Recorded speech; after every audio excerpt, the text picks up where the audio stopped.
اس کو حیرت میں ڈوبے ہوئے دیکھا، پسینے میں شرابور دیکھا، تو عمر بن خطاب رضی اللہ تعالیٰ عنہ کہنے لگے اتنے پریشان کیوں ہو؟ تو وہ کہنے لگا اس کا تو ایک قطرہ سینکڑوں انسانوں کو مار دیتا ہے، آپ نے پوری شیشی پی لی اور آپ کو ہوا کچھ نہیں۔ تو آپ فرمانے لگے ارے تیرا عقیدہ یہ ہے کہ موت زہر میں ہے، میرا ایمان یہ ہے کہ موت اللہ کے اختیار میں ہے۔ پیا میں نے اس لیے ہے، یہ زہر میں نے پیا اس لیے ہے کہ پوری دنیا میں میرے نفس کے علاوہ میرا دشمن ہی کوئی نہیں ہے۔ ہم انسانوں کے دشمن بنے پھرتے ہیں۔ ہائے! تیسرا اس نے تحفہ خوبرو نوجوان لڑکی کو پیش کر دیا اور کہا یہ ہماری بادشاہ زادی ہے اور پورے ملک کی سب سے حسین و جمیل یہ عورت ہے، آپ کے عقد کے لیے ہمارے بادشاہ نے بھیجی ہے۔ تو آپ نے کھڑے کھڑے وہاں پر آواز دی کہ میری آواز کو کوئی سننے والا ہے؟ تو ایک حبشی غلام دوڑتا ہوا آیا، جی میرے حضور، جی میرے آقا، میں حاضر ہوں۔ حبشی غلام کالے رنگ کا دوڑتا ہوا آیا اور آپ نے اسے پوچھا بتاؤ شادی شدہ ہو؟ تو اس نے عرض کی حضور میں تو غلام ہوں اور کالے رنگ کا ہوں، مجھ سے بھلا شادی کون کرے گا؟ آپ نے فرمایا ادھر آؤ، آج سے تم میرے بیٹے ہو۔ اس کو بلایا اور فرمایا تم میری بیٹی ہو، اور وہاں کھڑے کھڑے ان دونوں کا نکاح کر دیا۔ کہاں سے لائیں ہم ایسا مثالی معاشرہ؟ ہم سب نے مل کر گنوا دیا اسے، ہم سب نے غوطے دے دے کر مار دیا اسے۔ آؤ ڈھونڈنے چلیں۔ حضرت عمر بن عبدالعزیز رحمۃ اللہ تعالیٰ علیہ عید سے ایک دن پہلے، رمضان المبارک کا مہینہ تھا اور عید سے ایک دن پہلے آپ کے 12 بچے بچیاں تھے، چھوٹی چھوٹی بچیاں تھیں، تو وہ آپ کے قریب آئیں اور آ کر کے رو کر کہنے لگیں ابا جان ہمارے کپڑوں کو تو دیکھو پھٹے ہوئے ہیں، ابا جان ہمارے دوپٹوں کو دیکھو پھٹے ہوئے ہیں، ہمارے جوتوں کو دیکھو پھٹے ہوئے ہیں، ابا جان کل عید ہے، ہماری سہیلیاں ہماری رشتہ دار نئے لباس پہنیں گی، نئے دوپٹے، نئے جوتے، ہم انہی کپڑوں سے عید دیکھیں گے، ابا جان ہمیں ایک جوڑا تو لا دیجئے، کون سا ایسا باپ ہے جس کے سینے میں دل نہیں ہے؟ اور بیٹیاں ہائے یہ تو بڑی الفت والی ہوتی ہیں۔ آپ رونے لگ گئے، آنکھیں نم ہوئیں، اٹھے اور بیت المال کے وزیر سے جا کر کے کہا 1 مہینے کی تنخواہ مجھے ایڈوانس میں دے دو۔ تو وہ جو وزیر تھا نا وہ کہنے لگا اے عمر بن عبدالعزیز 1 مہینے کی زندگی لکھ کر دے دو، میں تمہیں 1 مہینے کی تنخواہ دے دوں گا۔ واپس آئے اور اپنے بچیوں اور بچوں کے سر پر دست شفقت رکھ کر روتے ہوئے کہنے لگے میرے بیٹو غم نہ کرو، یہ عید تو گزر جائے گی، کل قیامت والے دن جب ہم پل صراط سے صحیح و سالم گزر جائیں گے اللہ رب العالمین ہمیں حقیقی 1000 عیدیں عطا فرما دے گا۔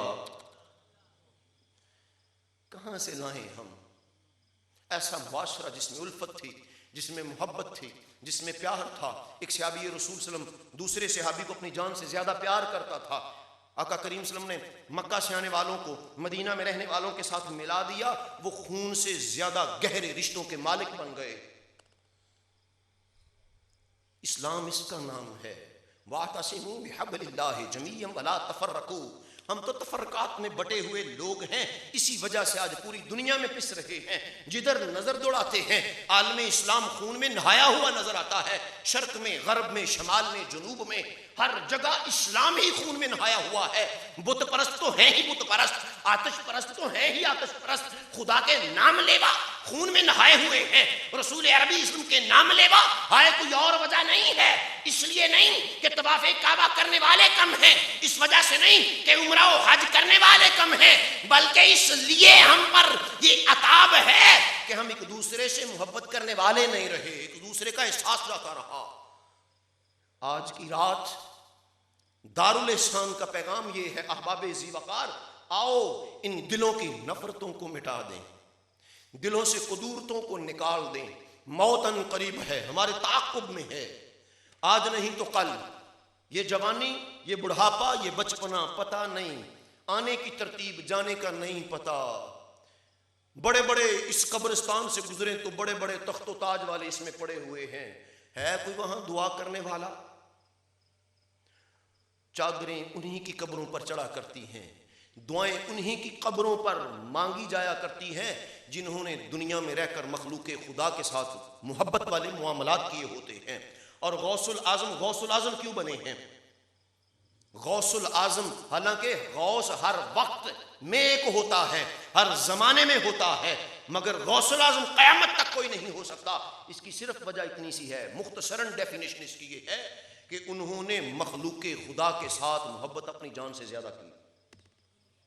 ہم سب اللہ کی رضا چاہتے ہیں، اللہ سے رو رو کر دعائیں مانگتے ہیں، ہم سب جنت چاہتے ہیں، ہم سب عافیت چاہتے ہیں، ہم سب اپنی زندگی میں خوشیاں چاہتے ہیں، اللہ سے سارا کچھ یہ چاہتے ہیں، تو جو اللہ کا کنبہ ہے ان کے دلوں کو دکھاتے ہیں۔ ہم سب نبی پاک صاحب الاولیاء وسلم کی رضا چاہتے ہیں، ان کی خوشنودی حاصل کرنا چاہتے ہیں، تو جس امت کے لیے آپ ساری رات رویا کرتے تھے، ان کے امتیوں کے ساتھ ناحق فیصلے کیا کرتے ہیں، ناحق دل دکھایا کرتے ہیں، ناپ تول کی کمی اور ملاوٹ والے معاملات کیا کرتے ہیں، پھر کیوں کر وہ ہم سے خوش ہو سکتے ہیں؟ پھر کیوں کر وہ ہم سے راضی ہو سکتے ہیں؟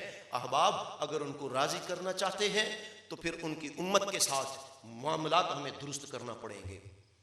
ہمارے لہجوں کی سختیاں جب ختم ہو جائیں گی، ہمارے ہونٹوں پہ ایک دوسرے کے لیے جب مسکراہٹیں آ جائیں گی، ہمارے دلوں میں جب ایک دوسرے کے لیے نرم گوشہ پیدا ہو جائے گا، تو انشاءاللہ تعالی مکین گنبد خضرا بھی راضی ہو جائیں گے اور رب ذوالجلال والاکرام بھی راضی ہو جائیں گے۔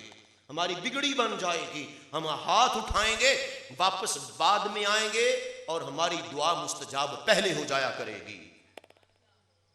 اسلام اسی کا نام ہے، اسلام الفت کا، اسلام محبت کا نام ہے۔ خود آلو کے ساتھ روٹی کھا کر دوسرے کو بوٹی کھلانے کا نام اسلام ہے، خود دکھ برداشت کر کے دوسرے کو سکھ پہنچانے کا نام اسلام ہے۔ اور آج کی اس رات ہم نے اللہ رب العالمین سے عالم اسلام کی عافیت کا سوال کرنا ہے، اپنے دلوں کی نرمی کا سوال کرنا ہے، اپنے لہجوں کی نرمی کا سوال کرنا ہے۔ ہم نے یہاں سے اٹھ کر جانا ہے تو محبت کا پیغام لے کر جانا ہے۔ جو نفرتوں کی دیواریں بہت بڑی بڑی ہو چکی ہے نا، ہم نے ان کو گرانا ہے۔